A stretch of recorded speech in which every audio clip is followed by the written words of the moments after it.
really looking at, okay, what's going on in the next 10 years? I'm 34. I still have my 30s, my 40s, my 50s, where I'm going to travel, not going to have kids, maybe going to get married, like do all of this stuff. Now, I'm not going to choose to go to a $70 steakhouse every night, but I want to know if I do go, I don't have to have the salad. I can have the steak because it's important to me. Take a girl and a guy, and they fall madly in love and form a family. Sprinkle in some counseling degrees and a doctorate, a dream of transforming relationships as we know it. And 20 years later, we give you power couple Dr. Ray and Jean Ketkodian. And this is their podcast, Couples Synergy. Welcome back to another episode of Couples Synergy with Dr. Ray and Jean. Hi, I'm Dr. Ray. And I'm Jean, and this is our podcast about love, marriage, and relationships. Be sure to check us out online on our Facebook page and Instagram at Couples Synergy or our website, couplesynergy.com. And be sure to subscribe to our podcast or send us any suggestions on topics you'd like to hear more about. And now on to Couples Synergy, an in-depth look at love, marriage, and relationships, where we bring you our experience helping thousands of couples transform their relationships for nearly 20 years. Everyone says you should work on a relationship, but nobody teaches us how. So we've created this podcast to teach people what they can do to create the relationship they've always dreamed of with the partner they fell in love with. On today's episode, we welcome Tim and Faith. Thank you so much for being on our podcast today. You guys are going to give us some great information about money and finances and how that plays out in all of our relationships. And just to be clear, they are not a couple. And they are not Tim and Faith McGraw. But they are a work couple. What do they call married. That? Work wives and work husbands? Your work spouse. Work spouse. I wouldn't go quite that far. We're not going to go that far. More mentoring. No. Right? No. Yeah. Now, we heard the banter before we went record, right? So, okay. So before we go into that, why don't you guys tell us a little bit about yourselves? How old are you? What do you guys do for a living? Sure. I'm 34. I'm a financial advisor, and I help people with money management. And I'm 41. I'm also a financial advisor and married with 2 kids and help people make great decisions with their money. How did you guys get into this field? Well, that's awesome. So for me, I spent the first 10 years of my career consulting on pension plans and retirement for companies. And the reality was I was getting calls from folks that were 55 and 60 and 65, and their bed was kind of already made. They didn't have enough time left to make decisions that could impact them long term. So I'd always wanted to be in the personal market space, and I spent some time working with my personal advisor, and he recommended the career for me. And I've been working with individuals and families and small businesses ever since. Yeah, Tim and I are very similar in some ways, which is why we're close colleagues. But I also spent 10 years with Northwestern Mutual before I became an advisor. So I used to coach people like myself, and then realized for a couple of reasons that I wanted to make the switch. So I was teaching a lot of people how to help other people and giving them this life of freedom and financial strength and things like that. And so I thought, okay, I can help 10 people do this per year, or I can help hundreds of people do this per year. And I'm an introvert at heart, so it took a lot of convincing to go into a position where I was with people all day. But when it comes down to it, it's the same thing. It's coaching, it's teaching, it's sharing information and getting people better at their lives and what they want to do. And another big part of why I switched was just that there's not a lot of female financial advisors. I think something like industry-wide, 17% of advisors are women. And so I coached a lot of men, and they would tell me, women, it's hard to get them to make a decision. And I'm like, well, that's not true. We just learn a little bit differently and connect a little bit differently. So that was one of the big motivating factors when I made the switch to be an advisor myself. This is a really important topic, for us. Mm-hmm. In working with couples. The top 2 topics that couples fight about is money and sex. Mm-hmm. And money can bring up a lot of vulnerability for people and insecurity, right? Because it's tied to food, shelter, clothing, and safety, right? And so when you guys are meeting with couples or even just individuals, how do you approach that? Especially when people have maybe, one point of view about money and it has to shift and change. One of my favorite questions to ask people is, what did you learn about money or savings from your parents, good, bad, or otherwise? And that will tell you so much. And a lot of times couples will have similar answers, but a lot of times they'll be totally different. One set of parents did everything right, and that partner wants to be just like their parents. And then one set of parents didn't have the resources and they never grew up knowing anything about money. And so they know, I want to be the exact opposite of my parents. So that's a good way to get into that conversation and really see what intrinsic values people have. Yeah, I think so often we find that one partner in the relationship seems very dominant with respect to the money making or the money decisions, and the other one seems very submissive. And oftentimes we find, even our culture now, it tends still to be that the male may make more money, but oftentimes the other partner is making more decisions, right? If you're dealing with a male-female relationship. But it's often really important for us to make sure we're speaking to both parties and we're getting responses, we're getting eye contact, we're getting just thoughts from both folks, as opposed to one person deferring to their husband or deferring to their spouse or their partner, making sure that we're hearing both perspectives. And very often we find that folks haven't shared that with anyone previously, whether it was their folks, their pastor, their priest, their best friend, right? They aren't sharing it with their spouse, and creating an environment where it's safe to make those decisions or share that communication is really important for folks. Well, yeah, and like you said, there's a lot of times too where people don't even talk about it with each other. I just met with a couple and the female partner was like, I'm just really uncomfortable. So we share expenses, but we don't talk about what we earn or what we save. It's totally separate. So it's really interesting sometimes, all the different dynamics that you hear. As a consumer, it seems like your field has really evolved over the years. So when I was a young person, I was a single mom. I didn't make a lot of money. I was putting myself through school. And anytime I tried to talk to someone, they would just be like, you don't have any money, so I don't want to talk to you. They wouldn't even be like, how do you start saving? How do you get money? And I think for both of us, our parents were very private about money. We didn't really get to see a lot of their dynamics. And my parents still are. Right. And yeah, I have no idea about my mom's finances. And then a couple of years ago, and we're a business owner, so our money is different than when you have a set salary. So throughout the years, most of our investment is back into our company. And it is so important. We finally got to sit down with someone, and it really is true that if you don't know something, you avoid it. And when you avoid it, it wreaks havoc in your life. And so that's why I'm so glad you guys are talking to us and to our people, because there's so much we don't know. And just getting a little bit of advice, you start thinking about it differently. What would you guys say to a couple that really they're in the beginning, and how do they start forming some of those habits? What would you suggest?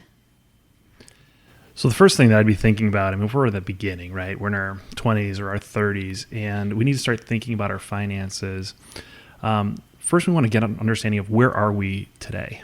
I use the analogy with a lot of folks that at my house, and maybe at yours, we have this drawer in our kitchen that has a bunch of stuff in it. We call it the junk drawer. You may have one, probably have two, but it's got, multiple pens. It's got a couple Chinese menus. It's got iPhone chargers that work and don't work.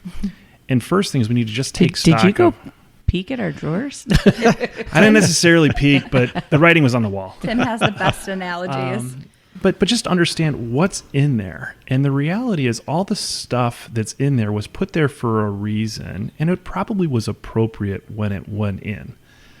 But as we can take stock of what's there, we need to be able to help us and help our clients understand what's there, what should get put back into the drawer, what should change, and what might need to get added in for the future. So it's important for couples, I think, as they're getting started to not be ashamed of what's there. We all have stuff that's before us, right? We all have beliefs, we all have understandings, we all have expectations, but let's be reasonable about that, keep it safe, and then let's organize it. And, if my wife was listening to this, she'd know that she tells me to organize that junk drawer once a year. And if it ever gets unraveled again, it's going to be my hide. But inevitably it does. So we want to have other parties that are trusted in our relationship that we can share those things with, and it will help us, right? And in our profession, right, we work with folks on that financially. There's going to be other people that are safe in your space, whether it's, again, it could be a pastor, it could be an accountant, there's a lot of folks, a doctor that we go to get that perspective, and making sure that you're open to it. I think that's a really great point. When you are cleaning out that junk drawer, you don't just clean it out and then it's done, right? It's something you have to constantly maintain. And so very much like your money and very much like your marriage and relationship, you have to constantly be maintaining it and looking at it and not ignoring, what is going on. 100%. And to your point, Jean, for new or younger clients, that's a big thing, is like your life changes so quickly. You're getting married, you're graduating, you're changing jobs, you're having kids, you're buying homes, whatever it is. Things change so quickly. So it's not like a one and done, we're going to do this one time and you're going to be set forever. Young professionals, I think you had asked, what would I tell young professionals when they're starting? Something I say all the time is, you're making the least amount of money you're ever going to make. So you might feel very constricted right now, but that is not the case forever. And we do not have to do all of this at one time, because so many people, like you said, are so overwhelmed. And everybody comes to me and says, I feel like I'm behind my peers.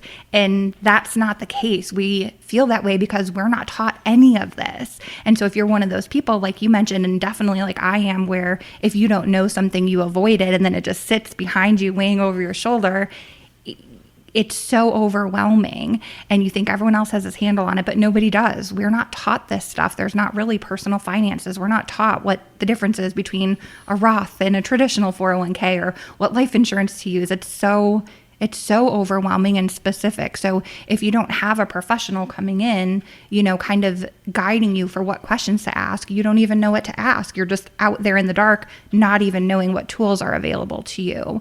So education, budgeting, all of that is so important when you're starting, and you might not make any big moves right away, but that's okay. You're laying this baseline for future planning. It doesn't all need to be done at once.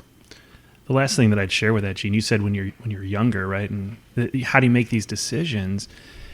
And Einstein says that the eighth wonder of the world is compound interest. And what folks just don't know is, what does that mean? And given traditional, market rates, a 25-year-old needs to save under $300 a month to have $1 million when they retire.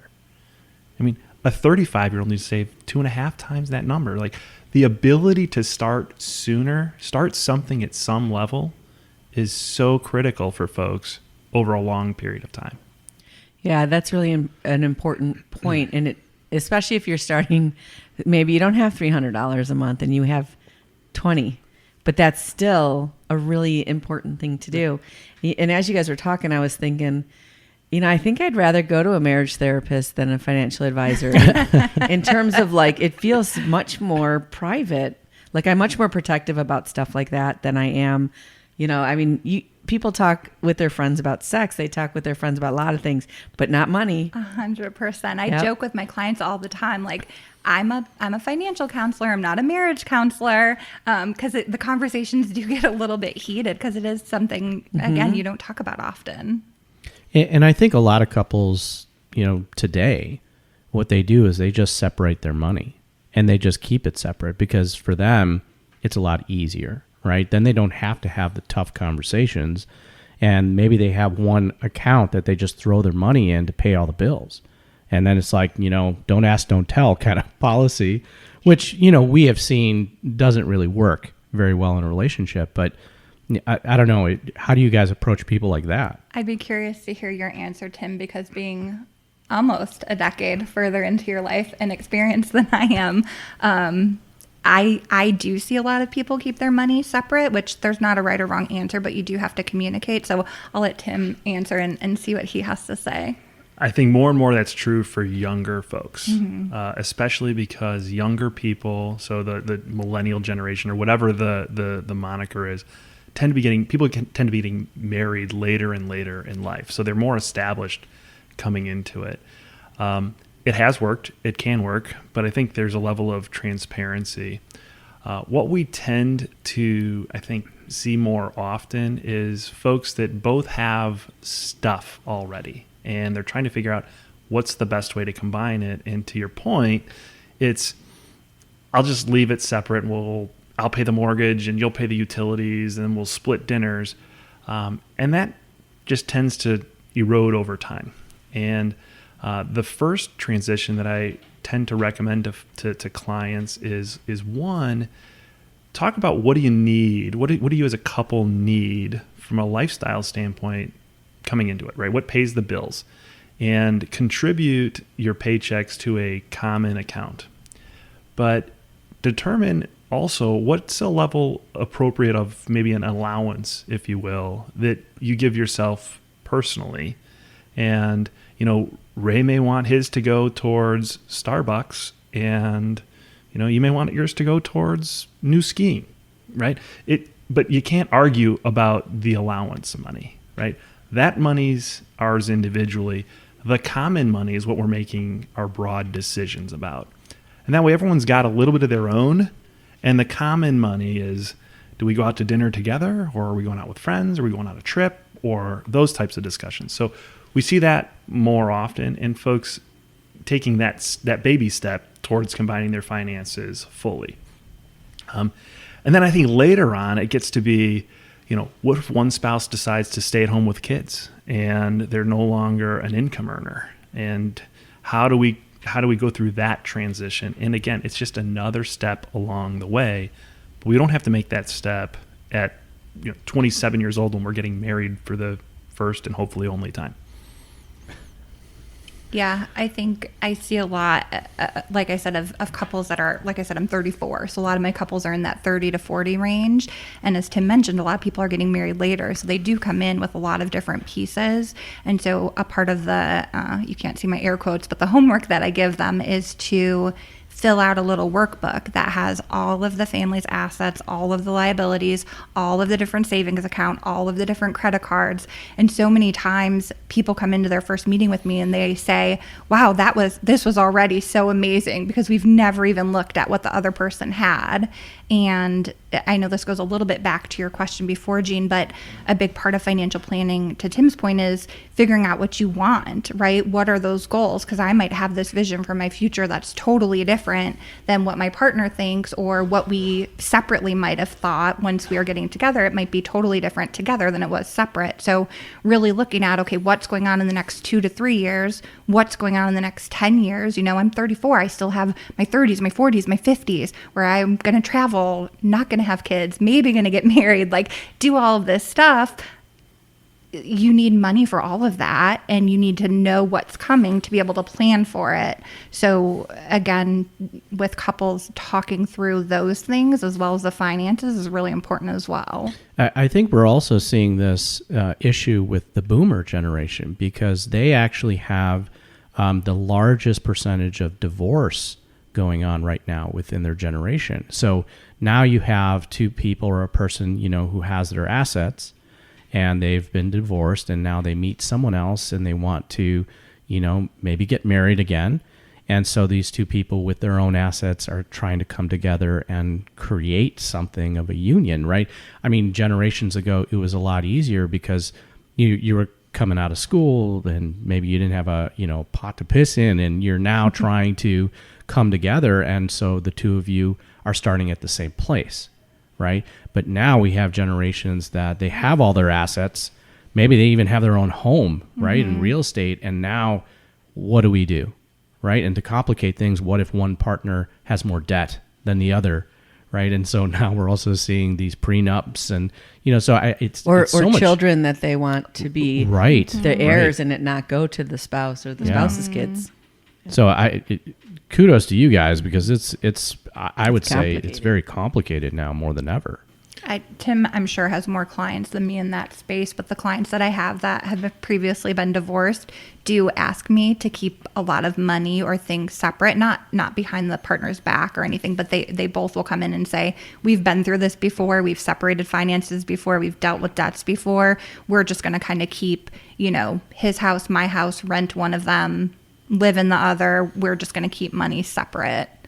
Yeah, I mean, personally, I feel like the prenuptial word has just really negative connotation. And as folks mature and work through life, recognizing that that's not necessarily a bad thing to say, listen, I've been hurt before, and since I've been hurt, I want to have protection. It's not that I don't trust you or I don't think that we're going to be together for the next 30, 40, 50 years, but in the event that something were to happen, the state of Illinois, where we're recording right now, is a joint property state. California, joint properties. There's a lot of these things where it says it doesn't matter what you wanted. If you don't know the rules of the game, that you're likely not going to get the outcome that you want. And just because we're planning, so when Faith and I are working with our clients, we're planning for what might go wrong so that we can invest and target what's likely to go right.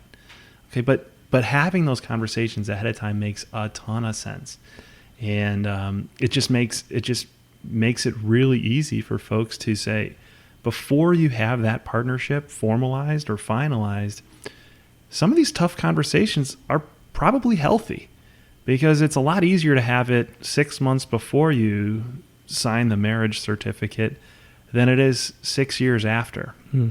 And we're not experts in everything. Our job in many respects is to ask great questions and listen and write down things.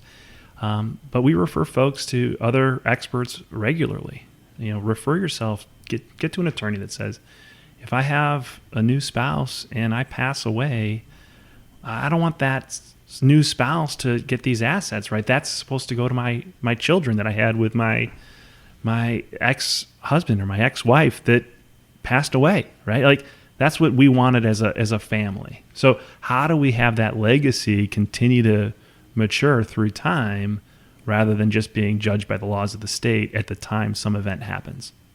I think so many people are affected by watching either their parents go through a divorce or going through a divorce themselves. And, you talk about, the top two things that couples fight about is sex and money. And we look at that as like, how does energy flow through your relationship?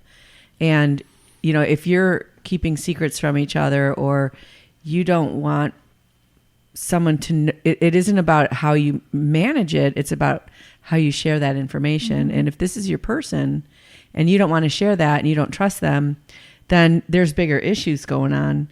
And so we see that a lot. And a lot of times people find out about their finances during a divorce. And I think that, this idea that you have of, if you set it up right, and prenups are part of that, is really a safe feeling, of saying, I want to make sure that your hard work and what you've built stays intact because I care about you. I'm not just like, hey, it's mine now, or that kind of thing. And it also helps the other person, if there's a money differential, to know that I'm not marrying you for your money. I'm marrying you because I care about you. I love you and I want you to be my person. And so we're really strong components of being open and sharing and not having secrets. And a lot of people have a hard time with that because they watched people that they care about get ripped apart. And the divorces that we see, they can figure out the parental agreements way sooner and faster than the financial. And a lot of times the financial one breaks the deal and then they end up in litigation. Yeah. It's funny that you say that, because it's not the same thing. Talking about it and sharing what's going on doesn't necessarily mean you have to share those assets or that income if you don't want to, but you do have to know what's happening behind the scenes. Like Tim said, even if one partner doesn't work or stays at home, they need to know what's going on with that money. And there's a million reasons why, just from a health a health aspect for your relationship. But I had a client that his mom was about to sell her house because her husband passed unexpectedly, and she didn't know anything about their finances, was really struggling, hadn't worked since she was 20, didn't know anything. And they were literally about to sell their house, in the process, had it listed. And she finally got a safecracker to come in to clear out the house. And the husband had a life insurance policy that she knew nothing about. So they were able to save their house, pay off my client's student loans. Like, it was such a big deal. And it was this great thing that he did for their future. And she had no idea. So for all the reasons that you mentioned, but just for the, the black and white of it, the day-to-day management, you have to know that stuff. It's okay if you keep it separate. There's no right or wrong answer. But like you said, knowing what's going on is so important. Well, I think Tim said, the word, that transparency, which is absolutely important in all aspects of a relationship. And, money is no exception. Let's take that a little bit further, because this is a concern that I personally have. So our kids are grown, and we run 2 companies, and we have a hard time keeping things straight, like the health insurance, life insurance policies, and things that they don't have any idea about. When do you share that with your adult children? That's a great question. There's no right or wrong answer for that either. Yeah, well, there's a level of comfort. If you have a plan. Yeah, there's a level of comfort you have to have, I think, as a parent, as an adult. You need to recognize, like, I need to feel comfortable with this.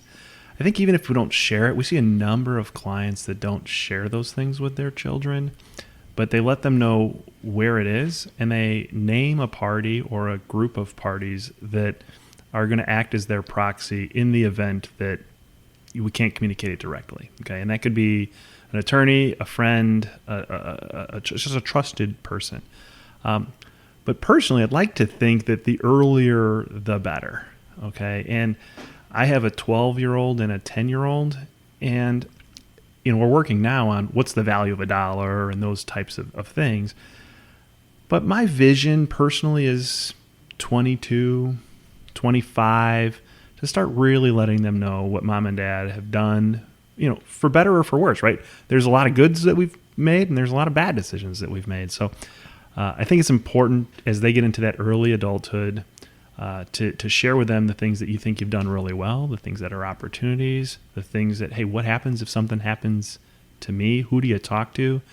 I'm 41, so when I was walking home from school as a kid, right, there was 2 people that could pick me up, right? Mom or dad. That was it. If the neighbor wanted to pick me up, that was a no-go, even though she's our next door neighbor, right? So how do you translate that? What do you share? Who's the right person that's allowed? And I think as parents, we can, there are people other than my wife and I that can share that with our daughters, right? So here's who they are. And it's very important for adult children. I grew up in a family with 6 kids.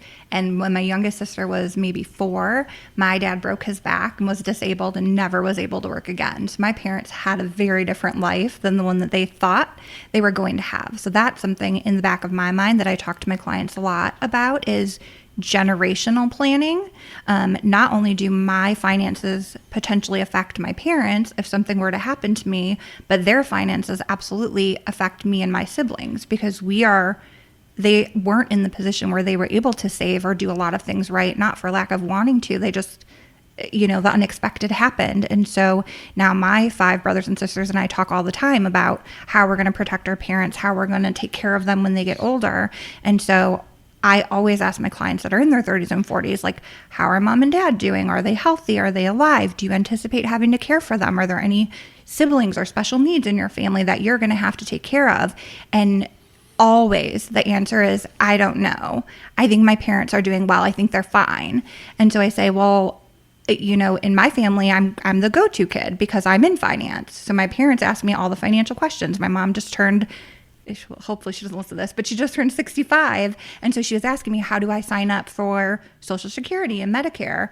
And they ask me those questions. And so I will ask, are you the go-to kid in your family? You're the oldest sibling. Do your parents count on you if something goes wrong? Are you the one that's going to have to take care of things if they get sick or injured or something happens? And they say yes.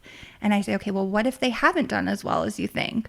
What if this fancy lifestyle that you see right now isn't, they spent all their money on this great lifestyle today, but didn't think as much about the future as you're doing right now.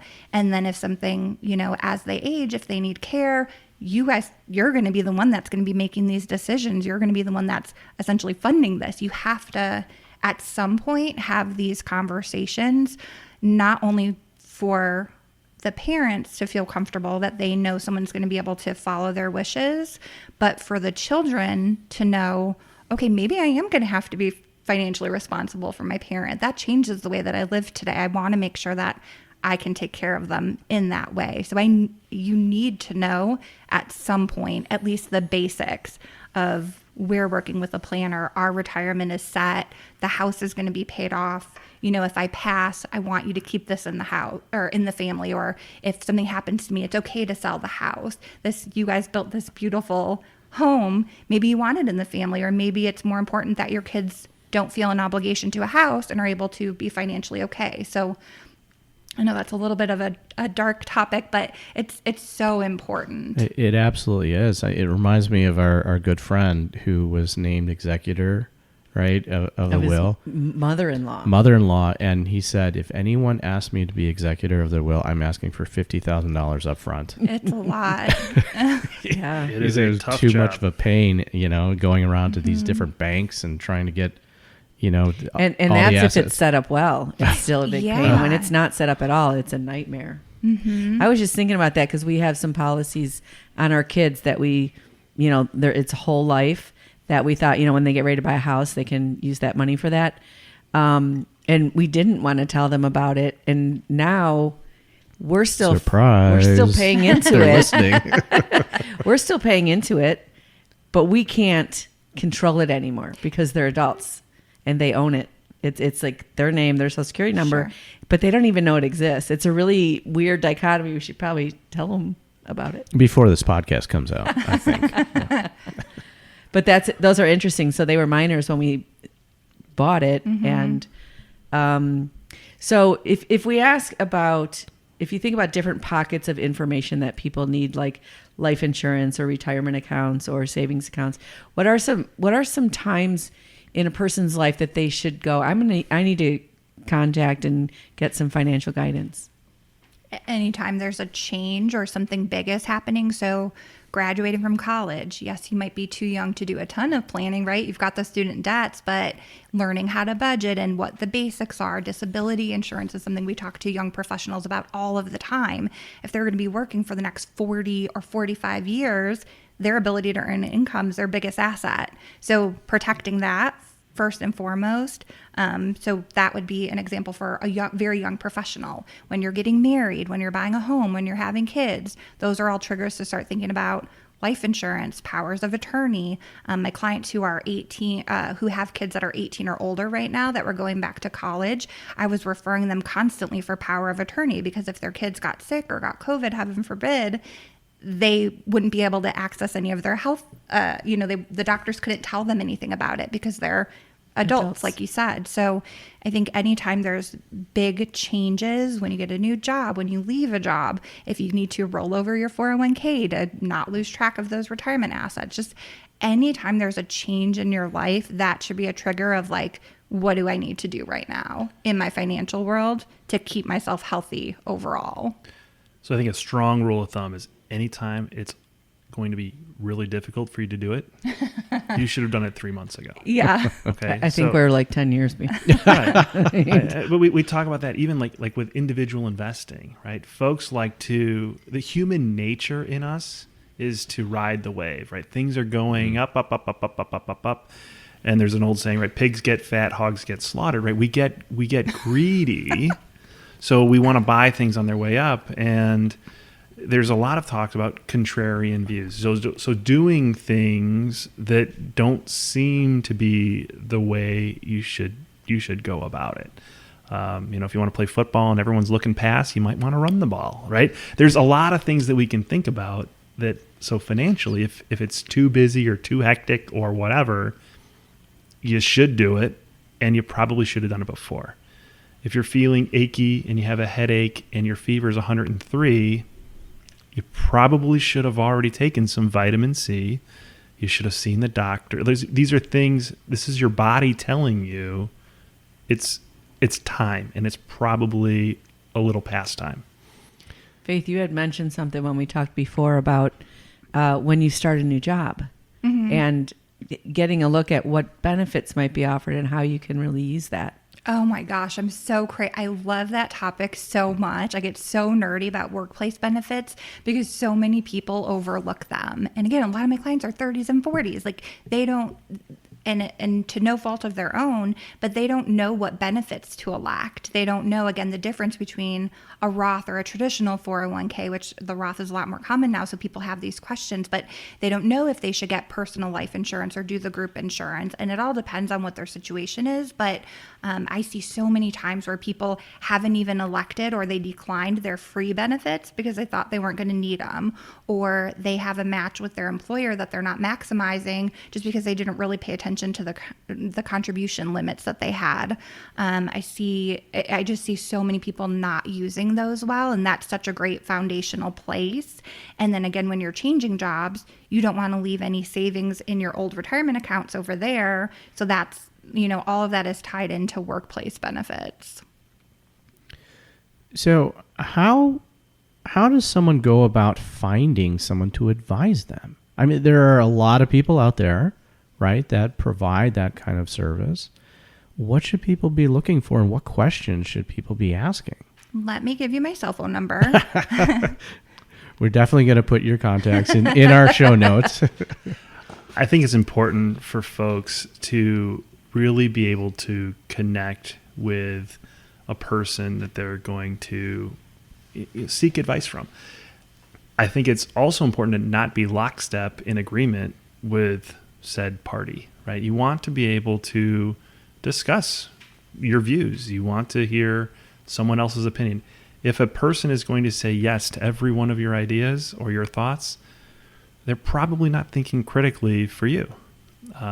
At the same time, if you're unwilling to hear another person's feedback, maybe you don't have enough trust in the relationship to hear the tough news. I don't think it's much different than what I would presume a lot of it is that each of you speak about with your clients on a regular basis. You have to have an open dialogue. There's plenty of search engines out there. There's plenty of great firms. The vast majority of financial professionals are well-seasoned, great people. Are there bad apples? Sure. They're everywhere, in every field. But the first person you meet doesn't need to be the person that you work with forever. There's, even if you change your life and you realize, hey, I'm 10 years into this relationship, I can change to another. We are not married to our clients. Now, we have long-term relationships, and the vast majority of them are extremely long-term. But what are the questions? I would say, what are your beliefs? What do you stand for? My daughter's a big fan of Hamilton, right? If you don't stand for anything, what will you fall for? Was one of the lines in the show. So the advisor has to have some beliefs, and if those beliefs aren't at least congruent with your beliefs, there's probably someone else that you should have a relationship with, because you don't want your 40-year relationship with an advisor to be confrontational. Okay, we want to be able to have a good dialogue, a healthy dialogue, and continue to progress forward. So I'm going to ask that question backwards. When would it be the wrong time for them to talk to you guys? Like, does that ever happen when they call and you're like, I don't want to talk to you? I think the only time I think sometimes people think that we're banks. And so sometimes I'll get people calling and asking about like debt consolidation and things like that, where, we do plan for the things that can go wrong, but it's a very proactive process. So unfortunately, the only people that I really can't help are people that don't have money to save or aren't interested in not only saving, but making those proactive steps. So if you're just reacting to this catastrophe, like Tim said earlier, sometimes that's too late. We can't can't consolidate your debts. We can't give you a loan. We can't do those kinds of things. It's really, if you're looking to build a good life, we can help you. That's my clients ask me a lot, do you have a minimum client? And I say, as long as you love your life or your family and you are excited about the future and you want to build a great future, we can help you. I don't have a minimum client. Tim, I'm not sure if Tim's answer is a little bit different, but this goes a little bit back to what you asked before, is how do you pick an advisor? There are different advisors out there. So I'm in a couple of women's networking groups and they're all category specific. So if there's a financial advisor in the group already, we can't have another financial advisor. And so I've come across a couple times where people are like, oh, we have an advisor. And I'll say, well, what do they do? And you see this a lot with some of the investment companies out there, and they'll say, oh, they help me with my 401k, or they help me with my car insurance. And it's like, okay, well, that's not a full plan. There's a lot of other aspects to that. So I think just knowing a little bit in the difference of like, do you want a full financial plan or are you just looking for car insurance? Because those are very different things. So I think when folks shouldn't call us is, if you're angry, if you're spiteful, like if you're trying, Then you call us. Yeah, feel free to give you all a call. Yes. But if you heard some stock tip and you want us to take care of it, we're probably not the right fit. Or if you're trying to, pull one over on a spouse or a partner or the IRS or whomever, we're not there, right? I share with folks, we're trying to do things like avoid taxes, but maybe not evade taxes, right? So when you want to have a dialogue and just be engaged, that's a great time to have a call. But I think it's also fair to say, when you think you might be in a position where you're willing to move the ball forward, right? But a lot of times we have to do the discovery first, right? If we wanted to build a new house, we'd probably talk to a couple of different architects or a general contractor, or a couple of them, to say, hey, what's our vision? And can you, I'm interviewing you. Here's my vision financially for my life. Here's my intentions. And you as a consumer, I would expect, would want the advisor or the professional you're with to share with you, hey, here's how I'm going to translate your vision into a plan and into reality. So we focus a lot on how do we align your actions with your intentions. But if you don't want to build a house, don't go call an architect, right? Don't say, I want to build a house bigger than my next door neighbor, right? Have a reason and think about it. And no start is too small. We all started at the beginning. Mm-hmm. For those out there that already have a financial advisor, how would they know if that advisor does not have their best interests in mind? I think so. I would like to agree with Tim and say most advisors do, right? A common question that I get asked is, are you a fiduciary? Because people will Google, how do I pick a financial advisor? And it'll say, ask them if they're a fiduciary. Yes, I am, for the record. But even when I was brand new baby rep and I didn't have those licenses and designations, we still are supposed to do the best for our clients. So Can you explain fiduciary? It means that, Tim, you answer because you're better at explaining that. It essentially means that you are doing the best for your client all of the time, that you're making sure that you're always giving them advice that fits what they want to do. There's no conflict of interest. I asked you to explain it, now I'm doing it, but you do it better. Basically, there's a number of standards that financial professionals can be held to. And a fiduciary standard is the highest standard that is currently written down, if you will, right, in the books. And it essentially says that an advisor needs to act in their client's best interest at all points in time, regardless of what that means to the advisor. The most common comparison is a medical professional, right? Your doctor is supposed to act in your best interest, regardless of what that means to the physician, regardless of the prescription that one drug rep is selling versus the other. Now, that doesn't mean that the advisor or the doctor has the best outcome at all points in time, because none of us can tell the future, right? If a doctor recommends surgery, a patient can still die. It happens. We cannot predict the market, etc. But there are other standards, and the other common standard in the financial world is what's called is it the reasonability standard? I'll think about it in a moment. But it means a suitability standard. I'm sorry. And the suitability standard is at the time that a recommendation is made that it needs to be suitable or appropriate at that given point in time.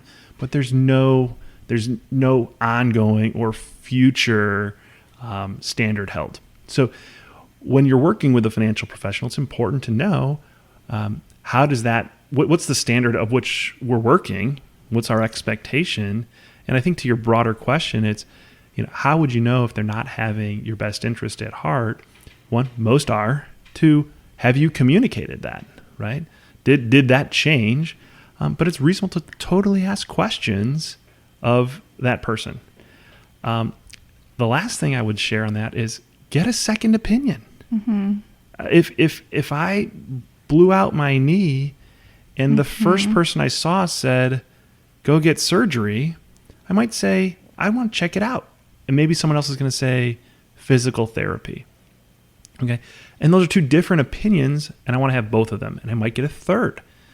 But at the same time, once I've decided that I want surgery, I want that surgeon to tell me this is exactly how this process is going to go. I don't want him to say, Tim, you have 3 options with the surgery.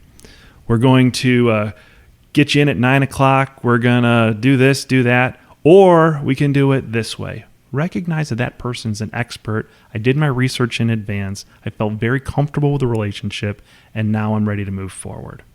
And I think it's important to have that understanding going into taking that next step. Yeah, the times I've seen people switch advisors, because we never, go after other people's clients. We don't want to step on any toes of any existing planning relationships, but it does happen occasionally. And so the times where I've seen it happen is when I call them and they say, "Oh, I've gotten a financial advisor," and I'm like, "Oh, who do you work with?" And they say, "Oh, I'm not sure. I don't know his name." I'm like, "Oh, what company are they with?" And they're like, "I don't know. It was, I haven't really heard from him in like 5 years." And I'm like, "Okay, well, again, you're 35. There's a lot of changes going on. Somebody should be proactively reaching out to you. If you don't have to Tim's point, if you don't have a financial advisor that has a philosophy, if you don't have a financial advisor that educates you on things outside of what they make money on, if a lot of times people tell me like, "Oh, I work with my parents' advisor." I'm like, "Oh, what kind of stuff do they do for you?" And they're like, I have no idea. And that's fine. They might be doing a fantastic job, but then I always tell them like, give them a call and have them walk you through what's going on, or, "Hey, what's their plan for you?" And they're like, I really don't know. And so those are, again, we never want to step on anybody's toes, but if you're not sure what's happening, if you're not being educated, most people today work and have an income and need to at least be aware of their finances, even if they're not the ones making the decisions about them. Is there a cost for consultations? It depends who you work for. There's fee-based advisors and there's not fee-based advisors. Tim and I both have the option to be a fee-based advisor. I don't. I work with a lot of firsts. So first person in their family to go to college, first wealthy person, first white collar professional in their families. Building that is a passion of mine because that's kind of how I grew up. So I want to share that. So I don't charge a fee. There's no right or wrong way. There's a lot of really, really complicated planning that goes on, that these people are professionals. Again, you don't go get surgery and not pay the doctor, right? It's, again, no right or wrong way. It just depends. But there are advisors that don't charge a fee. There are some that do charge a fee. If you don't know what you're going to need, or if you've never met with a planner before, that, one or the other might be a good option for you. Mm-hmm. Yeah, I think the answer is most folks for an initial consultation, the answer is no fee. Mm-hmm. And it's totally reasonable to ask, "Hey, is there any expectation of me after this conversation?" And the way that I've run my practice, and I know a number of professionals at our firm and other firms that do this, what's the expectation you have of me, and what are some expectations that I can have of you. And I would ask, I'm not going to charge you a fee, but when I send you an email asking for some information, I'd like a response, right? We're not asking for the moon. We're saying, if I call you, call me back. It's probably important. But oftentimes you'll see advisors that would maybe front the time or front the cost, knowing that there's compensation in a long-term relationship.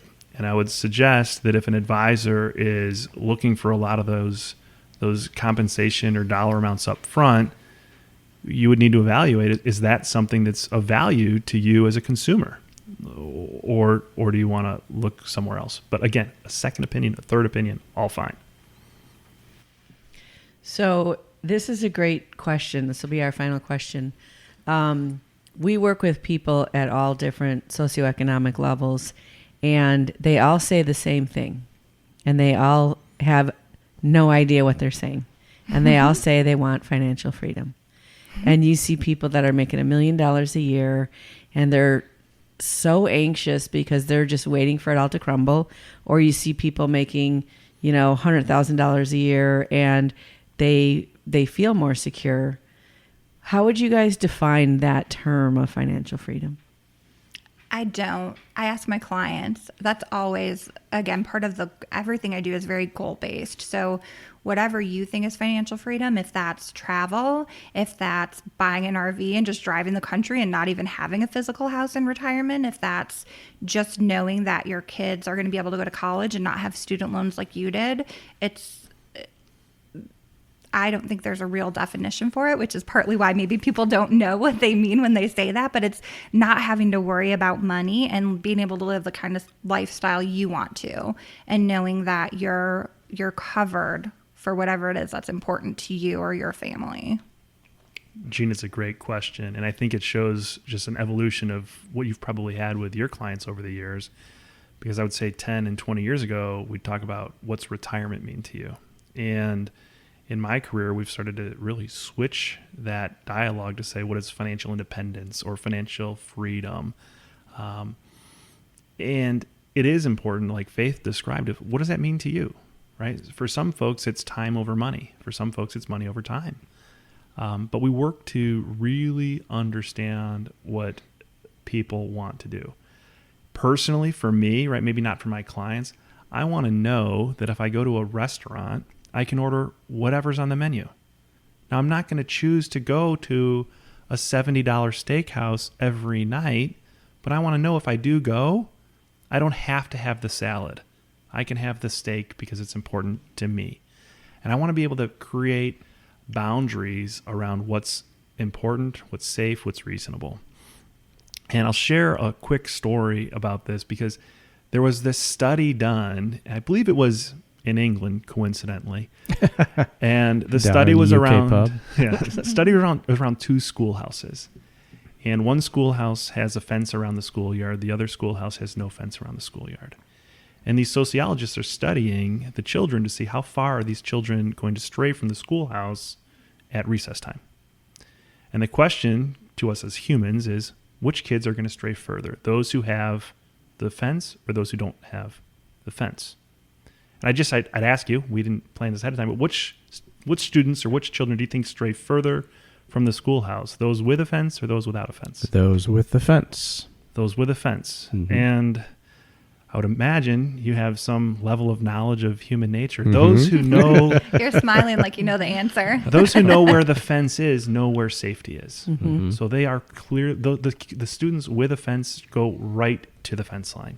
Those without a fence stay close to home because that's safe to them. So from a financial perspective, we want to try to find where is that fence line. And it's different and it's unique to each person. As folks are transitioning to things like retirement, it's just as significant of a challenge for us to say, are you prepared to retire at 65? But we also want to make sure that you don't have too much money at 95. Because at 95, you may not want to spend it, right? Your health is poor or what have you. Maybe you wanted to spend that at 65 with your children or grandchildren or what have you. So we want to make sure not only do you have enough coming into the goal, but also coming out of the goal. So we really work to have a dialogue around folks. What does that mean to you? And again, going back, additional questions, right? Peel that onion back. What does it mean to you? Well, financial freedom to me means that I want to be able to send both of my children to college and graduate school, and I'm going to work until I'm 82 if that's what it means. Well, okay. If that's your goal, that's okay. So we want to understand that and translate it. That's how you choose the advisor. Can the advisor get behind your goal and not dictate to you what his or her vision is of financial freedom? They need to understand yours and work you towards your goal. Now, Tim and Faith, is your license limited to the state of Illinois, or can you work with people outside of the state? We can work with people outside of the state. That's the short answer. Okay. There's a little bit of paperwork we have to do that, but it's absolutely possible. And especially with COVID and everything being virtual right now, I'm working with people all over the country. Yeah, I think it's unique. Our license and our licenses are not what we call captive, so we can work. We represent largely a singular firm, but we can work with many firms, so we can present business from an insurance or an investment standpoint from multiple carriers. And in addition to that, we don't have to work locally. I haven't had a face-to-face meeting in 9 months, and I think I have clients right now in 23 states and 3 countries. They all started in the U.S., but all over the place. I'll be talking to folks in San Francisco tomorrow morning. Wonderful. Well, if anyone has any questions or would like to get in contact with you, what is the best way?